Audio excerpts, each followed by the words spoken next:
ನಮಸ್ಕಾರ ಎಲ್ಲರಿಗೂ. ನಾನಿವಾಗ ಪುರಿಯಿಂದ ನನ್ನ ರೂಮ್ನ ಚೆಕ್ಔಟ್ ಮಾಡಿಕೊಂಡು ಒಡಿಶಾದ ಕ್ಯಾಪಿಟಲ್ ಸಿಟಿ ಆದಂಥ ಭುವನೇಶ್ವರ್ಗೆ ಹೋಗ್ತಾ ಇದ್ದೀನಿ. ಈ ಪುರಿ ಮತ್ತು ಆಲ್ಮೋಸ್ಟ್ ಈ ಒಡಿಶಾದಲ್ಲಿ ಟೂರಿಸಮ್ ಪ್ಲೇಸ್ಗಳು ಎಲ್ಲೆಲ್ಲಿದೆ ಅಲ್ಲೆಲ್ಲವೂ ಕೂಡ ರೂಮ್ನ ನಾವು ಬೆಳಿಗ್ಗೆ 8 ಗಂಟೆಗೆ ಚೆಕ್ಔಟ್ ಮಾಡಬೇಕು. ಅವರೆಲ್ಲರೂ 24 ಅವರ್ಸಲ್ಲಿ ರೂಮ್ಸ್ಗಳನ್ನ ಕೊಡ್ತಾರೆ. ಇಲ್ಲಾಂದರೆ 6 ಅವರ್ ಬೇಕಾದ್ರೆ 6 ಅವರ್ ಸಿಗುತ್ತೆ, 9 ಅವರ್ ಸಿಗುತ್ತೆ. ಏನಕ್ಕೆ ಅಂತ ಹೇಳಿದ್ರೆ ಟೂರಿಸ್ಟ್ಗಳು ಜಾಸ್ತಿ ಬರೋದ್ರಿಂದ ಬೆಳಿಗ್ಗೆನೇ ಬಂದುಬಿಡ್ತಾರಲ್ವ, ಅವರಿಗೆ ರೂಮ್ಸ್ಗಳನ್ನ ಕೊಡೋಕ್ಕೋಸ್ಕರ ಈ ಥರ ಒಂದು ವ್ಯವಸ್ಥೆ ಮಾಡ್ಕೊಂಡಿದ್ದಾರೆ. ಸೊ ಇವಾಗ ನಾವು ಸೈಡಲ್ಲೇ ಇಲ್ಲೆಲ್ಲರೂ ಬ್ರೇಕ್ಫಾಸ್ಟ್ ಮಾಡಿಕೊಂಡು ಪುರಿಯಿಂದ ಟ್ರೈನ್ ಹತ್ಕೊಂಡು ಭುವನೇಶ್ವರ್ಗೆ ಹೋಗಿ ಭುವನೇಶ್ವರಲ್ಲಿ ಕೆಲವೊಂದು ವಿಸಿಟೇಬಲ್ ಪ್ಲೇಸ್ ಇದೆ, ಅವೆಲ್ಲನೂ ನೋಡ್ಕೊಂಡು ಬರೋಣ.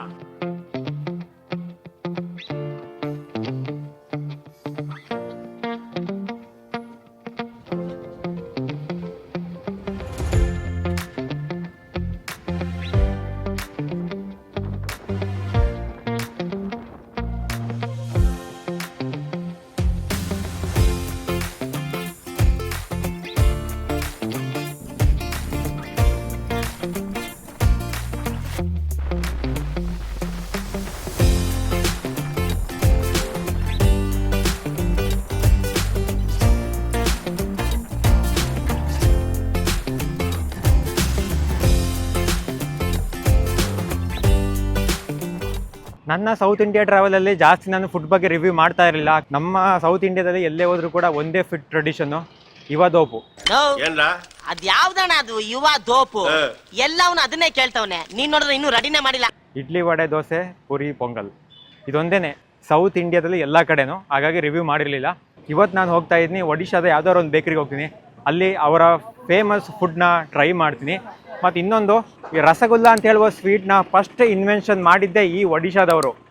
ಅದ್ರ ಜೊತೆಗೆ ಇನ್ನೊಂದು ಫುಡ್ ಇದೆ, ಅದನ್ನು ಕೂಡ ರಿವ್ಯೂ ಮಾಡ್ತೀನಿ. ಅದು ಮಸ್ಟ್ ಟ್ರೈ ಫುಡ್ಡು. ನಾನಿವಾಗ ಹೋಗ್ತಾ ಇದ್ದೀನಿ ಗೂಗಲಲ್ಲಿ 4.2 ರೇಟ್ ಪಡೆದಿರುವಂತಹ ನಿಮ್ಮಪ್ಪರ ಸ್ವೀಟ್ಸ್ಗೆ ಹೋಗ್ತಾ ಇದ್ದೀನಿ. ಅಲ್ಲೋಗ್ಬಿಟ್ಟು ನಾನು ಇವರ ಟ್ರೆಡಿಷನ್ ಫುಡ್ನ ಟ್ರೈ ಮಾಡ್ತೀನಿ. ಹೆಸರು ಕಾಣ್ತಾ ಇರ್ಬೋದು, ನಿಮ್ಮಪ್ಪರ ಅಂತ. ನಾನು ಆರ್ಡ್ರ್ ಮಾಡಿದ ಪ್ರಾಡಕ್ಟ್ ಬಂತು. ಒಂದು ಇದು ರಸಗುಲ್ಲ, ಇವ್ರದ್ದು ಓನ್ ಡಿಶಸ್, ಅಂದರೆ ಇವರೇ ಇನ್ವೆನ್ಷನ್ ಮಾಡಿದ್ದು. ಇದು ಹೆಸರು ಚೆನ್ನ ಪೋಡ ಅಂತ ಹೇಳ್ಬಿಟ್ಟು. ಚೆನ್ನ ಅಂತ ಹೇಳಿದ್ರೆ ಚೀಸು, ಕಾಟೇಜ್ ಚೀಸು. ಪೋಡ ಅಂತ ಹೇಳಿದ್ರೆ ಲೋ ಫ್ಲೇಮಲ್ಲಿ ಬೇಕ್ ಮಾಡಿರ್ತಾರೆ, ಅದಕ್ಕೆ ಇದನ್ನ ಚೆನ್ನ ಪೋಡ ಅಂತ ಕರೀತಾರೆ.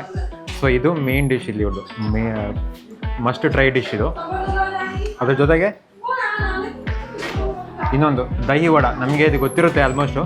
ಇದು ಕೂಡ ಇವ್ರದ್ದೇ ಮೇನ್ ಡಿಶ್ ಇದು, ದಹಿ ವಡ ಅಂತ ಹೇಳ್ಬಿಟ್ಟು. ನಾನು ಫಸ್ಟ್ ಟ್ರೈ ಮಾಡ್ತಾಯಿದ್ದೀನಿ ಚೆನ್ನ ಪೋಡ ಅಂತ ಹೇಳ್ಬಿಟ್ಟು. ಹೆಂಗಿರುತ್ತೆ ನೋಡ್ಬಿಡೋಣ. ಇದಕ್ಕೆ ರವೆ ಯೂಸ್ ಮಾಡ್ತಾರೆ, ಚೀಸ್ ಯೂಸ್ ಮಾಡ್ತಾರೆ, ಆ್ಯಂಡ್ ಗೀನು ಯೂಸ್ ಮಾಡ್ಬಿಟ್ಟು ಮಾಡೋಂಥದ್ದು.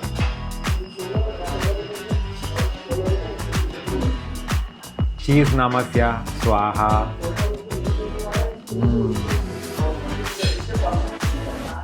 ಈ ಥರ ಟೆಕ್ಸ್ಚರ್ ಇದೆ. ಸೇಮ್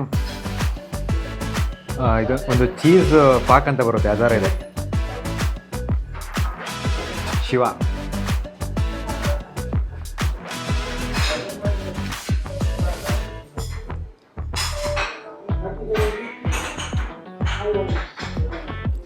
ಈ ಒಂದು ಚೆನ್ನ ಪೋಡಕ್ಕೆ ಕೆಜಿಗೆ 450 ರೂಪಾಯಿ. ನಾನು 100 ಗ್ರಾಮು 45 ರುಪೀಸ್ಗೆ ಒಂದು ಪೀಸ್ ತೊಗೊಂಡಿದ್ದೀನಿ. ಇದು ಒಂದೊಂದು ಪೀಸು ಬಿಡೋಲ್ಲ, ಅಷ್ಟೊಂದು ಟೇಸ್ಟಿಯಾಗಿದೆ. ಮತ್ತು ಇನ್ನೊಂದೇಂದರೆ ಸ್ವೀಟ್ ಮೈಲ್ಡ್ ಆಗಿದೆ. ನನಗೆ ಸ್ವಲ್ಪ ಜಾಸ್ತಿ ತಿಂದರೂ ಏನೋ ಅನ್ಸಲ್ಲ. ಈಗ ರಸಗುಲ್ಲ ತಿಂತೀನಿ ನೋಡಿ, ಮಕ್ಕ ಕೊಡೋದಂಗೆ ಆಗುತ್ತೆ. ಇದು ರಸಗುಲ್ಲ, ಒಡಿಶಾದವ್ರು ಕಂಡುಹಿಡಿದಂಥ ಫುಡ್ಡು, ಮಿಲ್ಕಲ್ಲಿ. ಅಡಿ ನಾವು ಸೌತ್ ಇಂಡಿಯಾದಲ್ಲಿ ತಿಂದಿದ್ವಿ, ಇವಾಗ ಫಸ್ಟ್ ಟೈಮ್ ನಾರ್ತ್ ಇಂಡಿಯಾದಲ್ಲಿ ತಿಂತಾಯಿದ್ವಿ. ನಾರ್ತ್ ಇಂಡಿಯಾದವ್ರು ಹೆಂಗೆ ಮಾಡ್ತಾರೆ ರಸಗುಲ್ಲ ಅಂತ ಟೇಸ್ಟ್ ಮಾಡ್ತೀನಿ.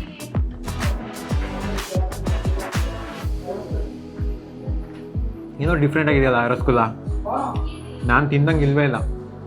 ನಾವು ಅಲ್ಲಿ ತಿಂತಿದ್ವಲ್ಲ ಮಾಮೂಲಿಗೆ, ನಾವು ಎಕ್ಸಾಂಪಲ್ ಮೈಸೂರು ಕೊಡಗಲ್ಲಿ ತಿಂದಾಗ, ಕರ್ನಾಟಕದಲ್ಲಿ ತಿಂದಾಗ ರಬ್ಬರ್ ಥರ ಬರುತ್ತೆ. ಇದು ರಬ್ಬರ್ ಥರ ಇಲ್ಲ, ಇದು ಸ್ಮೂತಾಗಿದೆ. ಅದ್ಭುತ, ಸಾಕಾಗಿದೆ. ನಾನಿವಾಗ ಒಡಿಶಾದ 3ನೇ ಡಿಶ್ನ ಟ್ರೈ ಮಾಡ್ತಾಯಿದ್ದೀನಿ, ದಹಿ ವಡ. ದಹಿ ವಡನೂ ಕೂಡ, ದಹಿ ವಡ ಎಲ್ಲ ಕಡೆ, ಎಲ್ಲ ಸ್ಟೇಟ್ ಕೂಡ ಎಲ್ಲ ಕಡೆ ಸಿಗ್ತಾ ಇರುತ್ತೆ. ಅವರವರ ಸ್ಟೇಟಲ್ಲಿ ಓನಾಗಿ ಪ್ರಿಪೇರ್ ಮಾಡಿರೋ ಫುಡ್ಗಳು ಅವ್ರವ್ರ ಸ್ಟೇಟ್ಗೆ ಹೋಗಿ ತಿಂದ್ರೆ ಅದ್ರ ಟೇಸ್ಟ್ ಗೊತ್ತಾಗೋದು. ನೋಡೋಣ ಇವ್ರ ಟೇಸ್ಟ್ ಹೇಗಿದೆ. ದಹಿ ಇವರು ಇದಕ್ಕೆ ಮೇಲ್ಗಡೆ ಖಾರದ ಪುಡಿಯಲ್ಲಿ ಹಾಕಿರ್ತಾರೆ, ಹಂಗೆ ಒಳ್ಳೆ ಊತರ ಹೋಗ್ಬಿಟ್ಟು ಕಟ್ಟಾಯ್ತು. ಚಿಯರ್ಸ್.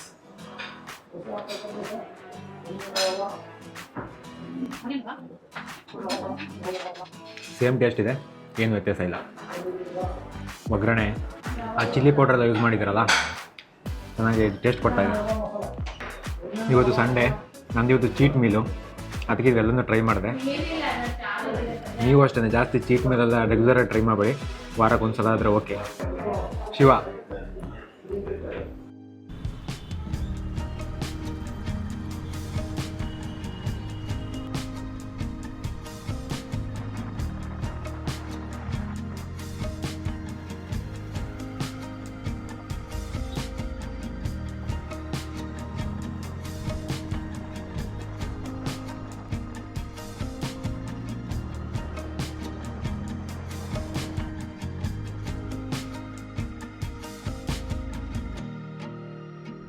ಪುರಿ ಜಗನ್ನಾಥ ದೇವಸ್ಥಾನ ಪುರಿಯಲ್ಲಿ ಫೇಮಸ್ ಆಗಿದೆಯೋ ಅದೇ ಥರ ಭುವನೇಶ್ವರದಲ್ಲಿ ಲಿಂಗರಾಜ ದೇವಸ್ಥಾನ ಅಂತ ಹೇಳೋದು ತುಂಬ ಫೇಮಸ್ ಆಗಿದೆ. ಲಿಂಗರಾಜ ದೇವಸ್ಥಾನ ಮೂಲತಃ ಶಿವನ ದೇವಸ್ಥಾನ. ಇನಿಷಿಯಲಿ ಇದೊಂದು ಮಾವಿನ ಮರದ ಕೆಳಗಡೆ ಸಿಕ್ತಂಥ ದೇವರು. ಅಂದರೆ ಆವಾಗ ಈ ದೇವರಿಗೆ ಒಂದು ಮೂರ್ತಿ ಇರಲಿಲ್ಲ, ನಂತರದಲ್ಲಿ ಇದನ್ನು ಮೂರ್ತಿಯಾಗಿ ಕನ್ವರ್ಟ್ ಮಾಡ್ತಾರೆ. ನಾವು ಪುರಿಯಲ್ಲಿ ನೋಡುವಂಥ ಇಲ್ಲೂ ಕೂಡ ಫ್ಲ್ಯಾಗ್ಗಳನ್ನ ಹರಿಹಾರಿಸ್ತಾರೆ, ಆದರೆ ಇದು ಗಾಳಿ ಯಾವ ಕಡೆಗೆ ಬೀಸುತ್ತೋ ಅದೇ ಕಡೆ ಹಾರುತ್ತೆ. ಆದರೆ ಪೂರಿ ಥರ ವಿರುದ್ಧ ದಿಕ್ಕಿಗೆ ಹಾರುತ್ತದೆ ಅಂತ ಇಲ್ಲ. ಈ ಒಂದು ಸರೋವರನ ಸಹಸ್ರಲಿಂಗ ಸರೋವರ ಅಂತ ಕರೀತಾರೆ. ಇದು ಲಿಂಗರಾಜ ದೇವಸ್ಥಾನದ ಎದುರುಗಡೆನೇ ಇರೋದು.